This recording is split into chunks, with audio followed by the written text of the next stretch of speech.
دونوں انبیاء کی تکذیب کی، ان کی دعوت پر لبیک نہ کہا، تو اللہ تعالیٰ نے ایک تیسرے نبی کو ان کے درمیان مبعوث فرمایا۔ لیکن وہ قوم ایسی تھی کہ تین نبی کے مبعوث ہو جانے کے بعد بھی وہ ایمان نہیں لائی، الٹا ڈانٹنے پھٹکارنے لگے، مارنے اور دھمکانے پر اتارو آ گئے، کہنے لگے انا تطیرنا بکم لئن لم تنتہوا لنرجمنکم ولیمسنکم منا عذاب علیم، کہ ہم تو تمہیں منحوس سمجھتے ہیں، ہم تو تمہارے اندر نحوست دیکھتے ہیں، منحوس سمجھتے ہیں، لئن لم تنتہوا، اگر اپنی دعوت سے باز نہیں آئے، لنرجمنکم، تو ہم تمہارے اوپر پتھروں کی بارش کریں گے، وَلَيَمَسَّنَّكُم مِّنَّا عَذَابٌ عَلِيمٌ، اور ہماری طرف سے تمہیں سخت تکالیف کا سامنا کرنا پڑ سکتا ہے۔ دعوت توحید پر اس طرح کی دھمکیاں یہ کوئی نئی نہیں ہے، یہ دھمکیاں پہلے سے ہی چلی آ رہی ہیں۔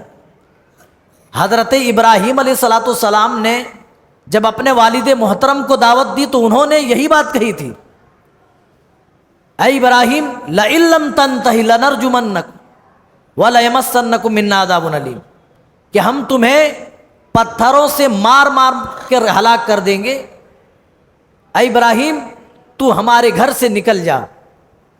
تو یہ دعوت پر اس طرح کی دھمکیاں ملنا، مارنے اور کاٹنے کی دھمکیاں دینا، یہ کوئی نئی نہیں ہے۔ سب سے بڑی عجیب بات جو انہوں نے انبیاء پر الزام لگایا وہ یہ، انا تطیرنا بکم، ہم تمہیں منحوس سمجھتے ہیں۔ یہ نحوست کیسی تھی؟ بعض مفسرین کہتے ہیں کہ ان کے درمیان اللہ تعالیٰ نے اپنا عذاب مسلط کیا تھا، جس عذاب کو یہ سمجھتے تھے کہ انبیاء ہی کی وجہ سے یہ عذاب ہمارے اوپر مسلط ہوا ہے۔ انبیاء نے اس نحوست کا جواب کیا دیا؟ قالوا طائرکم معکم ان ذکرتم بل انتم قوم مسرفون، نحوست ہمارے اندر نہیں ہے، ہم منحوس نہیں ہیں، ہم تو تمہیں اللہ کی طرف بلانے کے لیے آئے ہیں، ہم تو تمہیں تمہارے پروردگار کی طرف بلاتے۔ قالوا طائرکم معکم، بلکہ تمہاری نحوست تو تمہارے ساتھ ہی لگی ہوئی ہے، یہ کفر و طغیان جو تمہارے اندر ہے، کفر و سرکشی جو تمہارے اندر پل بڑھ رہا ہے، یہ کیا ہے؟ یہ تمہارے لیے نحوست ہے۔ بل انتم قوم مسرفون، تم تو حد سے تجاوز کر جانے والی قوم ہو۔ لیکن شہر کے کنارے، بستی کے کارنر پر ایک موحد شخص رہتا تھا۔ یہ کون تھا؟ کہاں سے آیا؟ کچھ بھی ذکر نہیں ہے، نام بھی نہیں بتایا گیا، لیکن اللہ کہہ رہا ہے وَجَاءَ مِنْ أَقْصَى الْمَدِينَةِ رَجُلٌ يَسْعَىٰ، بستی کے کنارے سے ایک آدمی دوڑتا ہوا آیا اور اپنی قوم والوں سے خطاب کر کے کہنے لگا یا قوم اتبعوا المرسلین اتبعوا من لا يسألكم اجرا وهم مهتدون۔ نام اللہ نے نہیں بتایا، کہاں سے آیا ذکر نہیں کیا، بس اللہ کہہ رہا ہے ایک شخص آیا جو اللہ کی توحید کا ماننے والا تھا، جو اللہ کی ایک تائید کی گواہی دینے والا تھا، وہ آیا اور اپنی قوم والوں سے کہنے لگا اے میری قوم والو، تم نبیوں کا کہنا مان لو، نبیوں کی دعوت قبول کر لو، وہ تو اپنی دعوت پر تم سے اجرت کا بھی مطالبہ نہیں کرتے، وَهُمْ مُهْتَدُونَ، اور وہ اللہ کی طرف سے ہدایت یافتہ لوگ ہیں۔ پتہ یہ چلا اگر آپ حق پر قائم رہیں، آپ کی تعداد تھوڑی ہو، کم ہو، حتیٰ کہ آپ اکیلے بھی ہوں، تب بھی آپ ایک جماعت کی حیثیت رکھتے ہیں، اور اللہ کے یہاں آپ کا مقام اتنا بڑا ہے، اللہ کے یہاں آپ کی اہمیت اس طرح ہے کہ اللہ تعالیٰ ایسے بندوں کو قرآن میں مینشن کر رہا ہے، قرآن میں ذکر کر رہا ہے بعض مفسرین کہتے ہیں کہ اس شخص کا نام حبیب نجار تھا. کیا تھا؟ حبیب نجار.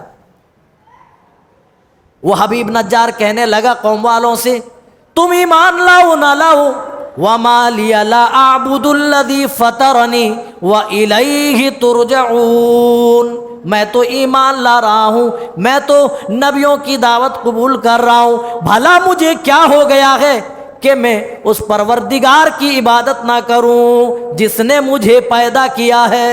جو اپنے خالق کو پہچان لے، جو اپنے مالک کو پہچان لے، وہ ضرور اپنے خالق، اپنے مالک، اپنے مدبر، اپنے پالنہار کی عبادت کرے گا. تو اس شخص نے بھی یہی کہا وَمَا لِيَ لَا أَعْبُدُ الَّذِي فَطَرَنِي وَإِلَيْهِ تُرْجَعُونَ، میں اس رب کی عبادت بھلا کیوں نہ کروں جس رب نے مجھے پیدا کیا ہے، اور اے میری قوم والو وَإِلَيْهِ تُرْجَعُونَ، اور تم بھی اسی پروردگار کی طرف لوٹ کر جانے والے ہو. مجھے پیدا کیا نہیں بلکہ تم بھی اسی پروردگار کی طرف لوٹ کر کے جاؤ گے. تو اس پروردگار کی طرف، اس پروردگار کی عبادت کیوں نہ کروں. آگے دیکھیے اللہ بیان کر رہا ہے اتخذ من دونہ آلہۃ، کیا میں اس پروردگار کو چھوڑ کر ایسوں کو اپنا معبود بنا لو، ایسوں کو اپنا معبود بنا لوں. ان یردنی الرحمن بضر لا تغن عنی شفاعتهم شیئا ولا ینقذون، کیا ایسوں کو معبود بنا لوں کہ رحمان کی طرف سے کوئی تکلیف مجھے پہنچے، رحمان میری طرف کوئی تکلیف کا ارادہ کرے اور وہ اللہ کی بارگاہ میں ہمارے لیے سفارش نہ کر سکے اور مجھے بچا نہ سکے، کیا میں ایسوں کو پھر معبود بنا لوں. اسی دعوت کے قبول کرنے کی وجہ سے قوم والوں نے اس آدمی کو موت کے گھاٹ اتار دیا، قتل کر دیا. وہ آدمی شہید ہو گیا. اللہ کہہ رہا ہے قیامت کا دن ہوگا، قیل ادخل الجنہ، قیامت کے دن اس آدمی سے کہا جائے گا اے موحد شخص، اے توحید پرست آدمی، چلو جاؤ تم جنت کے اندر داخل ہو جاؤ. وہ کیا کہے گا؟ یا لیت قومی یعلمون، اے کاش کہ میری قوم اس بات کو جانتی کہ میرے ایمان قبول کرنے کی وجہ سے اللہ تعالیٰ نے اپنی رضامندی اور اپنی خوشنودی میرے اوپر نازل کی ہے. اے کاش کہ میری قوم کو پتہ ہوتا اس دعوت کا صلہ جنت ہے، اے کاش کہ میری قوم والوں کو معلوم ہوتا. پتہ یہ چلا قوم کا سردار وہ ہوتا ہے، قوم کا مالک وہ ہوتا ہے، قوم کا مکھیا وہ ہوتا ہے جو خود سے زیادہ قوم کے بارے میں سوچے.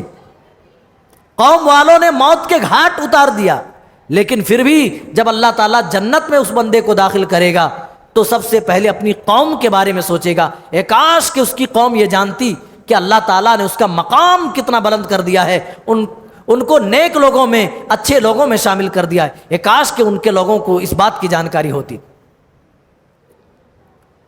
آپ کون ہیں، آپ کی حیثیت کیا ہے، اس دنیا کے اندر کوئی معنی نہیں رکھتی ہے.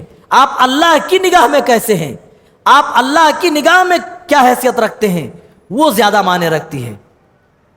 یہ کہاں سے آیا، کون تھا، قرآن میں نام ذکر نہیں ہے، اس کے خاندان کے بارے میں عطا پتہ نہیں ہے، اس کی کیا حیثیت تھی کوئی عطا پتہ نہیں ہے. لیکن اللہ کہہ رہا ہے یہ وہ تھا جو بستی کے کنارے رہتا تھا، دوڑتا ہوا آیا اور اپنی قوم کو توحید کی طرف بلایا، رسول کی دعوت قبول کرنے کی طرف انہوں نے دعوت دی. دعوت توحید میرے بھائیوں ہر دور میں، ہر زمانے میں یہ ایک بڑی مشکل کام رہا ہے.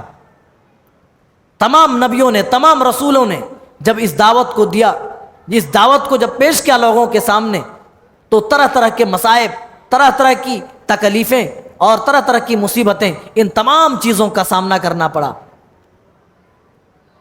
لیکن توحید کا پرچار و پرسار کرنے والے اپنی دعوت پر ڈٹے رہتے ہیں، جس کی وجہ سے اللہ کی طرف سے نصرت ملتی ہے، اللہ کی طرف سے مدد آتی ہے.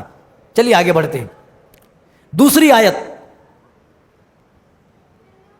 اللہ تعالیٰ دوسری آیت کریمہ جو ہم اپنی منتخب آیات میں سے پیش کر رہے ہیں، وہ ہے سورج اور چاند کے بارے میں.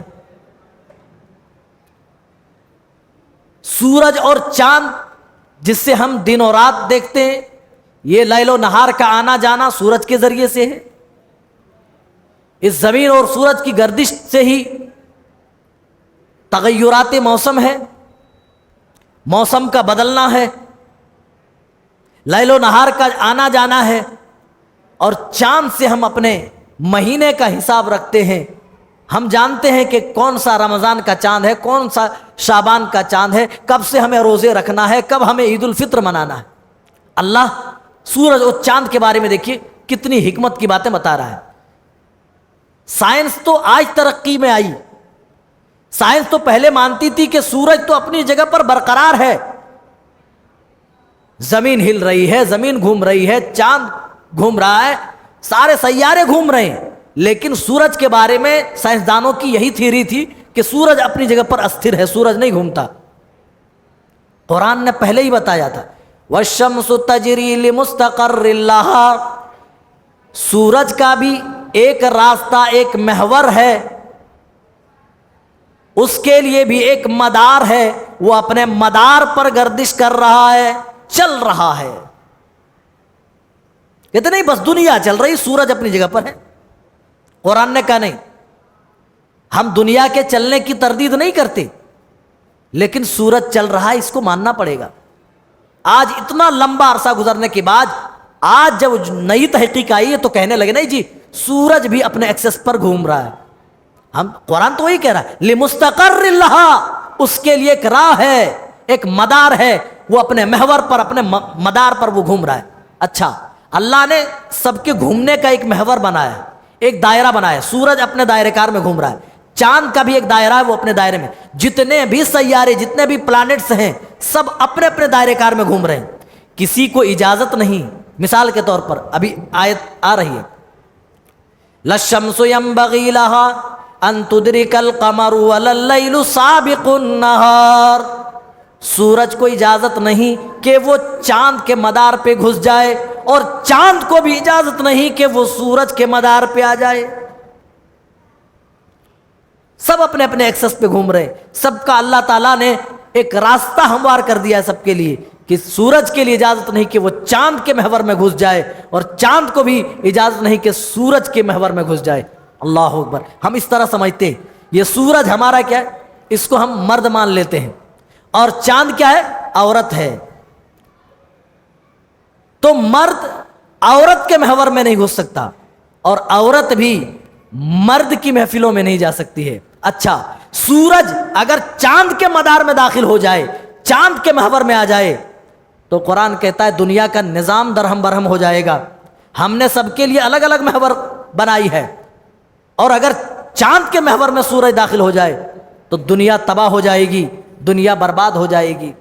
اسی طرح میرے بھائیوں، عورتوں میں اگر مرد کوئی عورت بننا شروع کر دے تو اسی طرح بے حیائی ان کے اندر عروج پائے گی، اور اسی طرح عورتیں مرد بننے لگے، مرد کے محور میں داخل ہونے لگے تو اسی طرح معاشرے میں بے حیائی پھیل جائے گی اور بدکاریاں عام ہوتی جائے گی۔ جس طرح سورج کے چاند کے مدار پہ داخل ہونے کے بعد دنیا کا نظام درہم برہم ہو جائے گا، اسی طرح اگر کوئی مرد عورت بننا چاہے یا عورت مرد بننا چاہے تو دنیا میں فساد پیدا ہوگا، معاشرے میں گڑبڑی پیدا ہو جائے گی۔ تو قرآن نے یہ ہمیں نقطۂ نظر ہمیں دیا کہ سورج بھی گھوم رہا ہے، اور اللہ نے آگے کہا کُلٌّ فِی فَلَکٍ یَسْبَحُونَ، یہ سارے کے سارے سیارے آسمان میں تیر رہے ہیں، گردش کر رہے ہیں، یسبحون، تیر رہے ہیں۔ تمام سیاروں کے گردش کرنے کی جو آپ ہیئت کو دیکھیں گے تو ایسا لگے گا کہ جیسے یہ کسی پانی پر ہیں، بڑے پانی پر، اور یہ تیر رہے ہیں۔ کُلٌّ فِی فَلَکٍ یسبحون، سب کچھ تیر رہے ہیں۔ اللہ نے کہا اس خلا میں کوئی چیز اپنی جگہ استھر نہیں ہے۔ آج موجودہ دور کے سائنسدانوں کو اس بات کا اقرار کرنا پڑا جس کا اللہ تعالیٰ نے اعلان 1440 سال پہلے کر دیا تھا اس قرآن کے ذریعے سے۔ آئیے اور آگے دیکھتے ہیں۔ اب اللہ تعالیٰ قیامت کا ذکر کرتا ہے کہ جب قیامت قائم ہوگی تو لوگوں کا حال کیا ہوگا۔ وَنُفِخَ فِي الصُّورِ فَإِذَا هُم مِّنَ الْأَجْدَاثِ إِلَىٰ رَبِّهِمْ يَنْسِلُونَ، جب سور میں پھونک مار دیا جائے گا، لوگ اپنی قبروں سے اٹھ کھڑے ہوں گے اور اپنے پروردگار کی طرف چلتے بنیں گے، اپنے پروردگار کی طرف دوڑتے رہیں گے۔ جب سور میں پھونک مار دیا جائے گا،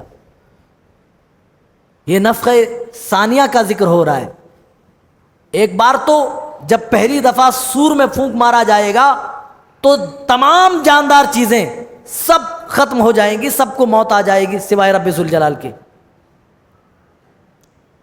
سب موت کے گھاٹ اتر جائیں گی۔ لیکن دوسری مرتبہ جب سور میں پھونک مارا جائے گا، رب ذوالجلال کہہ رہا فَإِذَا هُم مِّنَ الْأَجْدَاثِ إِلَىٰ رَبِّهِمْ يَنْسِلُونَ، لوگ اپنی قبروں سے اٹھ کھڑے ہوں گے اور اپنے پروردگار کی طرف دوڑ رہے ہوں گے۔ قَالُوا يَا وَيْلَنَا، لوگ کہیں گے ہائے ہائے، مَن بَعَثَنَا مِن مَّرْقَدِنَا، یہ کون ہے جس نے ہمیں ہمارے خوابگاہوں سے جگا دیا؟ کون ہے جس نے ہمیں ہماری قبروں سے زندہ کر کے اٹھایا؟ ھذا وعد الحق وعد الحق وصدق الرسول، یہ وہی وعدہ ہے اللہ کا جس وعدے کو اللہ تعالیٰ بار بار قرآن مجید میں ذکر کرتا تھا۔ ہاں، یہ وہی باتیں ہیں جن کو انبیاء نے سچ سچ تمہارے سامنے بتا دیا تھا۔ ھذا ما وعدنا الرحمن وصدق المرسلون، یہی وہ وعدہ ہے جس کا اللہ نے تم سے پہلے وعدہ لیا تھا، اور یہ وہ باتیں ہیں جس کو انبیاء نے پہلے بتا دی تھی۔ جب سور میں پھونک مار دیا جائے گا میرے بھائیوں، یہ اچانک ہوگا، کسی کو کانوں کان خبر نہ ہوگی، ہم آپ روزمرہ کے کاموں میں مصروف ہوں گے، اچانک جب سور میں پھونک مار دیا جائے گا تمام چیزیں بے جان ہو جائیں گی، اور جب دوبارہ سور میں پھونک مارا جائے گا ہم سب اٹھ کھڑے ہوں گے اور اپنے پروردگار کی طرف دوڑ رہے ہوں گے، اپنے پروردگار کی بارگاہ میں ہم سب حاضری دیں گے۔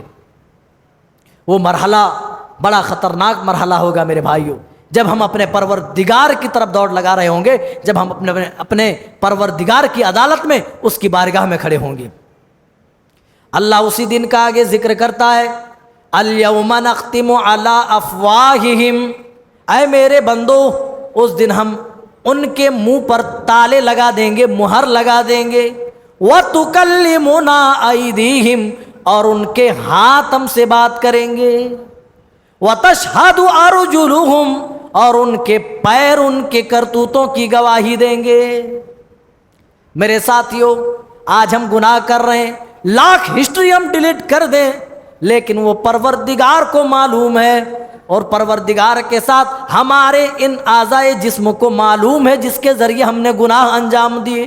ہاں، رات کا اندھیرا تھا، کوئی نہیں دیکھ رہا تھا، لیکن اس پیر کو تو پتہ ہے نا گناہ کے لیے تم کہاں چل کر کے گئے۔ رات کا اندھیرا تو چھوڑو، تم اپنے گھر کے اندر ہو، کھڑکیاں بند ہیں، دروازے بند ہیں، کوئی نہیں دیکھ رہا ہے، لیکن اس ہاتھ کو تو پتہ ہے نا اس ہاتھ کے ذریعے سے کون کون سے غلط کام انجام دیے گئے۔ میرے ساتھیوں، ہم موبائل سے ساری ہسٹری ڈیلیٹ کر دیں، سب کچھ ختم کر دیں، اور یہ محسوس کر لیں کہ ہمیں کوئی نہیں دیکھ رہا ہے، ہمارے اعمال کا کوئی محاسبہ کرنے والا نہیں۔ ہماری آنکھوں کو تو پتہ ہے، ہمارے دل کو تو پتہ ہے، اللہ کہہ رہا ہے قیامت کا دن ہوگا، تمہارے جسم کا ایک ایک عضو تمہارے خلاف گواہی دے گا۔ اچھا، زبانوں پر اللہ تعالیٰ مہر کیوں لگائے گا؟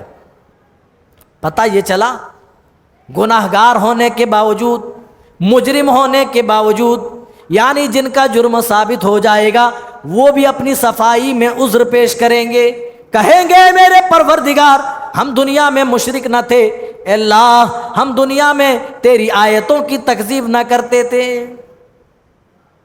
اپنی صفائی پیش کریں گے۔ اللہ کا حکم آ جانے کے بعد،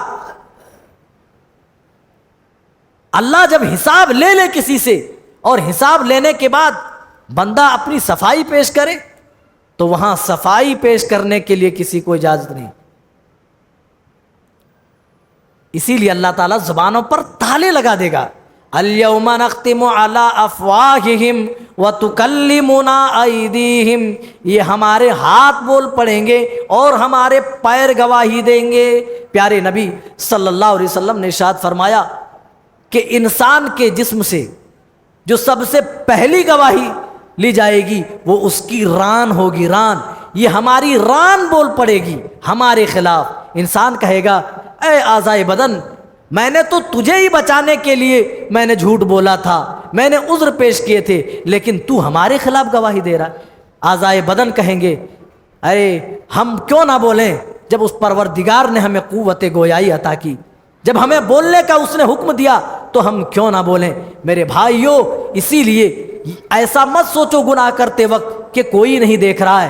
بس یہ سوچو کہ کوئی گرچہ نہیں دیکھ رہا ہے، دنیا والے نہیں دیکھ رہے ہیں، لیکن رب ذوالجلال کی نگاہ ہمارے اوپر ہے. ہم کہیں مال میں جاتے ہیں، بڑی بڑی دکانوں پہ جاتے ہیں جہاں CCTV کیمرے لگے ہوئے ہوتے ہیں، ہم دیکھ کر کے ڈر جاتے، کوئی غلط حرکت نہیں کرتے، اس لیے کہ معلوم ہے کہ ہماری ایک ایک حرکت ریکارڈ کی جا رہی ہے، ہماری ایک ایک حرکت پر نگاہ رکھی جا رہی ہے. ہم کسی سے غلطی سے بھی کوئی غلط کام نہیں کرتے. میرے بھائیوں، جبکہ اس کی فائلیں کرپٹ ہو سکتی ہیں، بجلی گل ہو جائے تو کیمرہ ڈیڈ بھی ہو سکتا ہے، لیکن وہ کیمرہ، اس سے ہم کیوں نہیں ڈرتے جس کا کیمرہ نہ رات کا اندھیرا بند کر سکتا ہے نہ دن کا اجالا بند کر سکتا ہے، 24 گھنٹے آن ہے اس رب العالمین کا کیمرہ. اگر یہ اپنے دل کے اندر ہم پیدا کر لیں تو میرے بھائیوں ہم گناہوں سے بچ جائیں، ہمارے اندر نیکیوں کی تڑپ پیدا ہو جائے. آئیے اور آگے بڑھتے ہیں. اب اللہ تعالیٰ جہنمیوں کے کھانے کا ذکر کر رہا ہے، اور کھانا کہاں سے پروڈیوس ہوگا؟ اللہ کہہ رہا ہے جہنمیوں کے لیے جہنم سے ایک درخت اگے گی. انہا شجرۃ تخرج فی اصل الجحیم. جہنمیوں کے لیے، وہ جہنمیوں کے لیے جو کھانا ہوگا، جہنمیوں کے کھانے کا درخت جہنم سے نکلے گا. اللہ آگے بیان کر رہا ہے طلعھا کأنہ رؤوس الشیاطین، اور اس درخت کے خوشے شیطان کے سروں کی طرح ہوں گے. یہ کس درخت کی بات ہو رہی ہے؟ آپ لوگوں کو تو معلوم ہی ہوگا جی. زقوم. ماشاءاللہ صحیح بتایا بھائی نے، بارک اللہ، جزاکم اللہ خیر. زقوم ہوگا. اللہ تعالیٰ نے 25ویں پارے میں بھی اس زقوم کا ذکر کیا ہے. یہ جہنمیوں کے لیے کھانا ہوگا. ان شجرۃ الزقوم طعام الاثیم. یقیناً زقوم کا درخت گناہگاروں کا کھانا ہوگا. جہنمی جہنم میں جلتے رہیں گے، سال ہاں سال جلیں گے، وہ بھوک بھوک پکاریں گے. اللہ تعالیٰ ان کو اس بھوک کے مٹانے کے لیے اللہ تعالیٰ یہی کانٹے دار درخت سے اللہ توڑ کر کے دے گا کہ لو یہ کھاؤ. زقوم کا کانٹا دیا جائے گا، زقوم کے درخت سے کھانا دیا جائے گا. طعام الاثیم. اور اللہ آگے کہہ رہا کالمہل یغلی فی البطون. یہ تلچھٹ کے مثل ہوں گے جو کہ پیٹ میں جانے کے بعد یہ کھول رہے ہوں گے. کغلی الحمیم. جس طرح گرم پانی کھولتا ہے اس طرح پیٹ میں یہ کھانا پہنچنے کے بعد یہ کھولے گا. اللہ کہے گا خذوہ فاعتلوہ الی سواء الجحیم. اے میرے فرشتوں، اس جہنمی کو پکڑو اور جکڑو اور جہنم کے بیچوں بیچ لے جاؤ. اللہ کیا کرنا ہے؟ کھانا تو کھلا دیا، گرم پانی پلا دیا، اب بھی جہنم میں لے جا کر کیا کرنا ہے؟ اللہ کہہ رہا ثم صبوا فوق رأسہ من عذاب الحمیم. پھر اس کے اوپر جہنم سے گرم کیا ہوا پانی، کھولتا ہوا پانی اس کے سروں پہ ڈالو. اور میرے ساتھیوں، دسمبر اور جنوری کا وہ مہینہ یاد کرو جب ہم سردیوں سے ٹھٹر رہے ہوتے ہیں. ایسی حالت میں جب نہانے کی ضرورت پیش آ جائے ہم ہیٹر سے، ہم گیزر سے پانی گرم کر کے نہاتے ہیں. لیکن اگر طبیعت سے زیادہ پانی گرم ہو جائے ہم اپنے سر پر ڈال نہیں پاتے تھے. اس گرم پانی کے اوپر ہم ٹھنڈا پانی مزید ایڈ کر لیتے تھے، ملا لیتے تھے.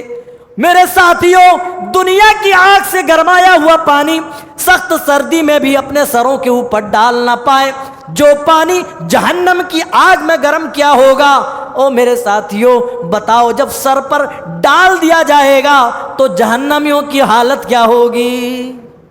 میرے بھائیوں، اسی لیے پیارے نبی صلی اللہ علیہ وسلم اس جہنم سے بچنے کی نماز کی ہر فرض نماز کے بعد ہر نماز میں آپ پناہ مانگا کرتے تھے، اس جہنم سے بچنے کے لیے دعا مانگا کرتے تھے، اللہم انی اعوذ بک من عذاب النار، کبھی کہتے تھے اللہم انی اعوذ بک من عذاب جہنم۔ اللہ یہاں پر بھی اسی زقوم کی بات کر رہا ہے، انہا شجرۃ تخرج فی اصل الجحیم، وہ جہنم کا درخت تو جہنم سے ہی نکالا جائے گا۔ دنیا کے درخت آگ کے حوالے کر دو تو آگ لگ جائے، جل کر راکھ ہو جائے، یہ واحد درخت جو جہنمیوں کا کھانا ہوگا، زقوم کا درخت ہوگا، یہ واحد درخت ہے جس کی پیداوار آگ سے ہوگی، جس کی جڑیں آگ میں ہوں گی۔ تخرج فی اصل الجحیم، یہ جہنم کی جڑوں سے نکلے گی۔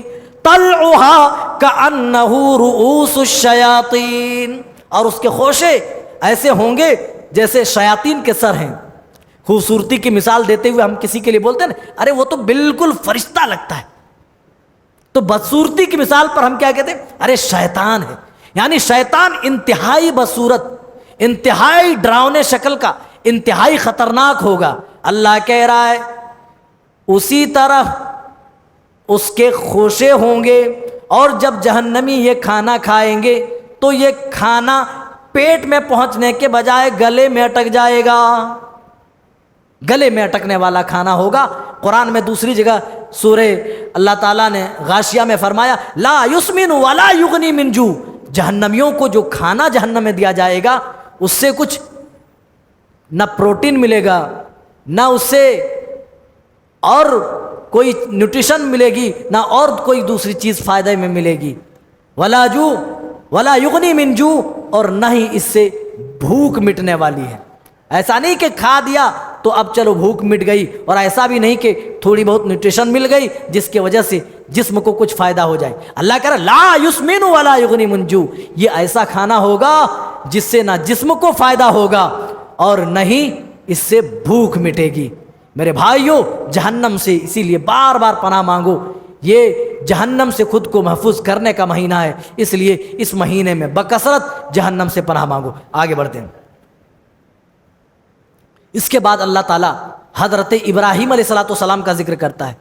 آپ تمام کو معلوم ہے کہ حضرت ابراہیم علیہ السلام کو اللہ تعالیٰ نے بڑھاپے میں اولاد دی۔ کیا دعا کرتے تھے؟ حضرت ابراہیم گھر چھوڑ کر کے جا رہے، منزل کا پتہ نہیں ہے، لیکن اللہ پر ایمان رکھنے والے، اللہ پر یقین و توکل کرنے والے کہہ رہے ہیں انی ذاہب الی ربی، میں رب کی طرف نکل چکا ہوں، میں رب کی بارگاہ کی طرف جا رہا ہوں، سیہدین، وہ مجھے ہدایت کرے گا۔ جب دیکھا کہ بوڑھے ہو گئے، اب کسی وارث کی ضرورت ہے، تو یہ ہاتھ اللہ کی جناب میں اٹھ گئے اور کہنے لگے رب ہب لی من الصالحین، اے اللہ تو مجھے بیٹا عطا کر، اور بیٹا بھی کیسا؟ ایسا ویسا نہیں، صالحین، جو صالحوں میں سے ہو، صالحین میں سے ہو، جو نیکوکار میں سے ہو۔ اولاد مانگنے کی دعا میرے بھائیو حضرت ابراہیم علیہ السلام دیکھیے سکھا رہے کہ اولاد مانگو تو صالح اولاد مانگو، رب ہب لی من الصالحین۔ اور میرے ساتھیوں، جب حضرت ابراہیم علیہ السلام کو اس اولاد کے لیے آزمایا گیا، حضرت زکریا علیہ السلام کو اولاد کے لیے، اور بتاؤں بھائی اولاد ایسی نعمت ہے جس نعمت کے نہ ہونے پر انبیاء چپ نہ رہ سکے۔ حضرت زکریا رب کی بارگاہ میں بڑھاپے میں دعا کر رہے ہیں، حضرت ابراہیم بھی اولاد کے لیے بڑھاپے میں دعا کر رہے ہیں۔ پتہ یہ چلا اولاد ایک ایسی نعمت ہے کہ بوڑھا ہو جانے کے بعد بھی اولاد کی تمنا دل سے ختم نہیں ہوتی۔ آدمی کو پتہ ہوتا ہے کہ اب میں اولاد کے لائق نہیں ہوں، لیکن یہ نعمت ایسی ہے جس کے تعلق سے دل مطمئن نہیں ہوتا۔ جس طرح حضرت زکریا نے بڑھاپے میں اولاد اللہ سے مانگی، حضرت ابراہیم نے مانگی، اور دونوں کی مانگی مرادیں اللہ نے پوری بھی کر دی۔ میرے ساتھیوں، جو بے اولاد ہیں آپ بھی اسی طرح دعا کرو، آپ کی بھی التجائیں، آپ کی بھی دعائیں رب العالمین کی جناب میں مقبول ہوں گی انشاءاللہ۔ اللہ تعالیٰ اب تمام کی دعاؤں کو قبول فرمائے۔ رب حبلی من الصالحین دعا کی، فبشرناہ بغلام حلیم، تو اللہ تعالیٰ نے بھی حضرت ابراہیم علیہ السلام کو بردبار بیٹے کی خوشخبری سنا دی۔ حلیم کا معنی بردبار، پیشنس رکھنے والا، قابو اور کنٹرول رکھنے والا، ایسا نہیں کہ جذبات میں بھڑک جائے۔ وہ حلیم، وہ کھانے والا حلیم نہیں میرے بھائیوں جو یہاں ملتا ہے۔ بردبار بیٹے کی بشارت سنائی اللہ تعالیٰ نے۔ حضرت ابراہیم نے صالح اولاد مانگی تھی نا، اللہ نے اسی طرح مانگی، ان کی مانگ کے مطابق اولاد عطا کیا۔ قرآن کہتا ہے وَلَمَّا بَلَغَ مَعَهُ السَّعْيَ، جب حضرت ابراہیم کے ساتھ ان کا بیٹا اسماعیل چلنے پھرنے کے لائق ہو گیا، کام میں ہاتھ بٹانے کے لائق ہو گیا، حضرت ابراہیم کی آزمائش پھر سے شروع ہوتی ہے۔ پوری زندگی حضرت ابراہیم امتحانات دیتے رہے، آزمائشوں کا سامنا کرتے رہے، اور سب سے بڑی آزمائش اب ابراہیم علیہ السلام کے سامنے کھڑی تھی۔ جو اولاد بڑی منتوں کے بعد ملی ہے، بڑی دعاؤں کے بعد ملی ہے، بڑی آرزوؤں اور تمناؤں کے بعد ملی ہے، اللہ اس اولاد کے تعلق سے امتحان لے رہا ہے، آزما رہا ہے۔ پتہ یہ چلا ہماری نگاہ میں جو چیز جتنی محبوب رہے گی اسی چیز سے متعلق اللہ تعالیٰ ہمیں آزمائے گا، ہمارا ایگزام لے گا، ہمارا امتحان لے گا۔ دیکھتا ہوں میرا بندہ کھرا اترتا ہے یا نہیں اترتا ہے۔ حضرت ابراہیم کو بھی خواب میں دکھایا گیا۔ حضرت ابراہیم اپنے بیٹے کے پاس آئے اور کہنے لگے یا بنی انی ارا فی المنام انی اذبحک فانظر ماذا تری، اے ابراہیم میں نے خواب میں دیکھا ہے میں تجھے اپنے ہاتھوں ذبح کر رہا ہوں، فانظر ماذا تری، تو اے میرے بیٹے بتا اس میں تیری کیا رائے ہے۔ ایسا نہیں کہ اللہ نے حکم دیا ہے تو بس جو حکم ملا بیٹے سے پوچھے بغیر کر دوں، نہیں، ٹھیک ہے میں کروں گا، لیکن بیٹے اس بارے میں کیا رائے رکھتے، کم از کم بیٹے سے بھی پوچھ لیا جائے۔ ہم بچوں سے مشورہ نہیں کرتے یہ کہہ کر کے بہت چھوٹے ہیں، نہیں میرے بھائی، اگر بچہ سمجھنے کے لائق ہے تو اپنے مشوروں میں شامل کیجیے، آپ ان کو بتائیں۔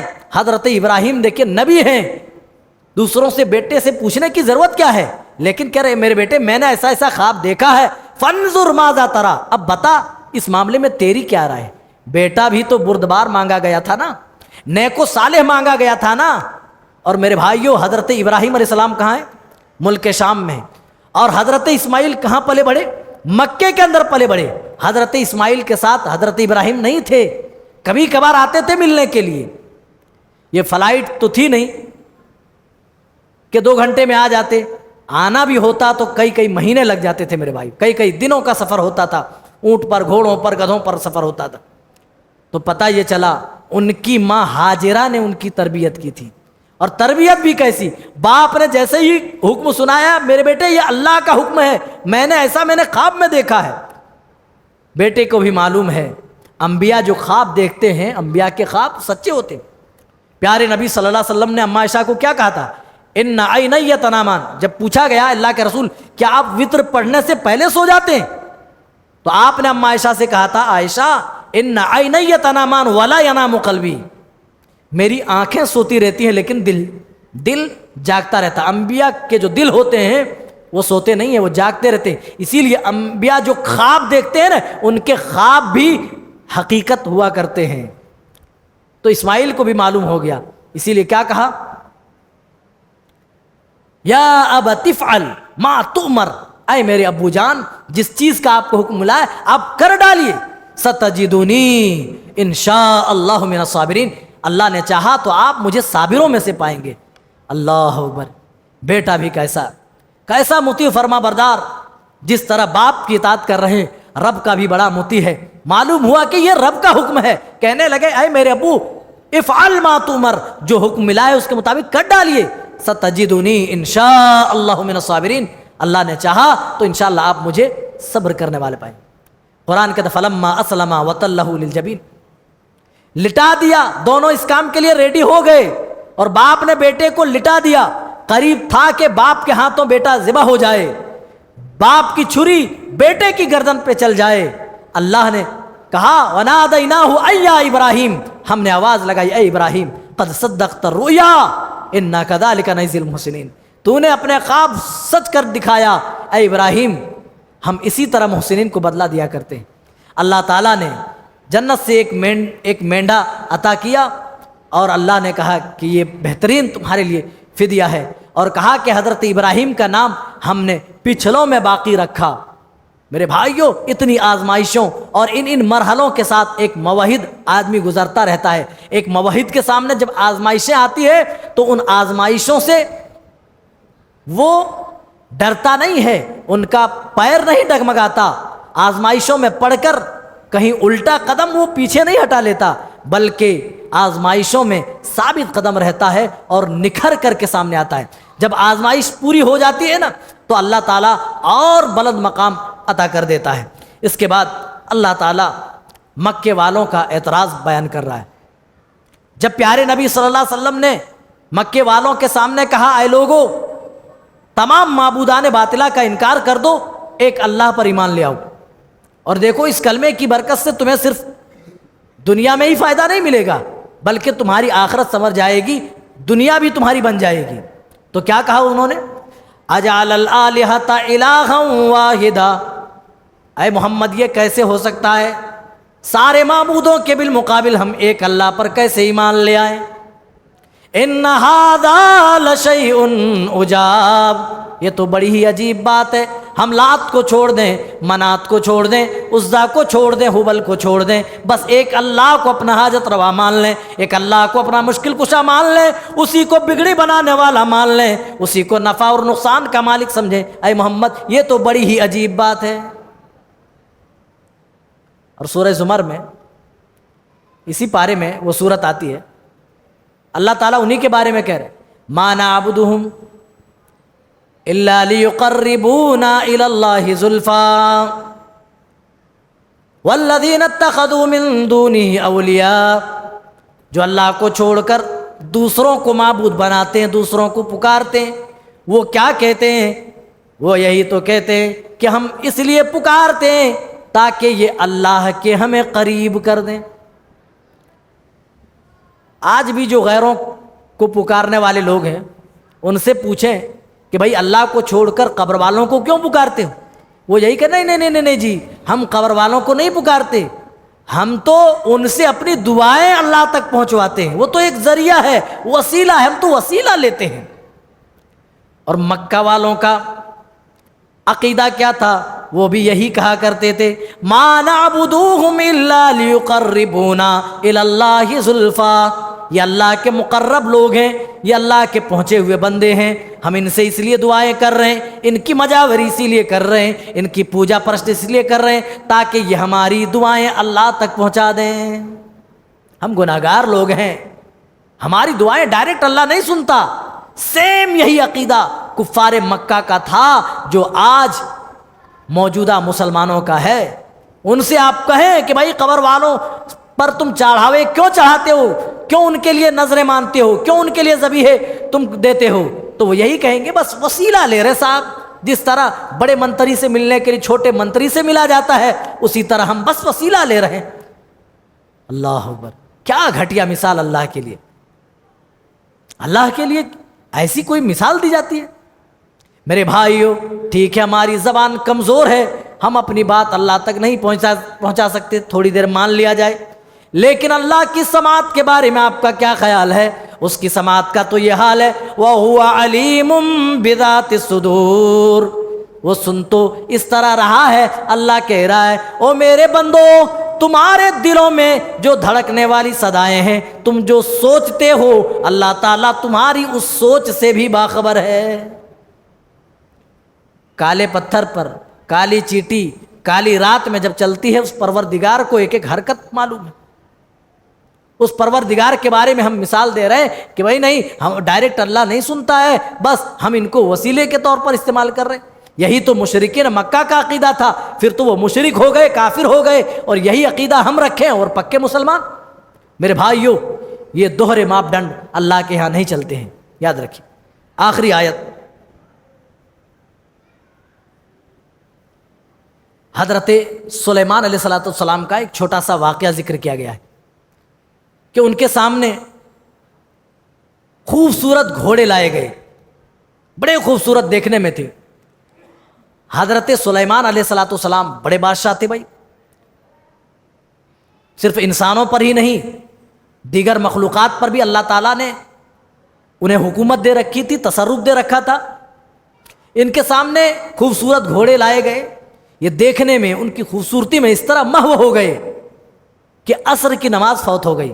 اور میرے ساتھیوں، ہماری نہ جانے کتنی نمازیں فوت ہو جاتی ہیں، دیکھنے میں عصر کی نماز فوت ہو گئی، قرآن کہتا ہے کہ سورج غروب ہو گیا، مغرب کا وقت ہو گیا۔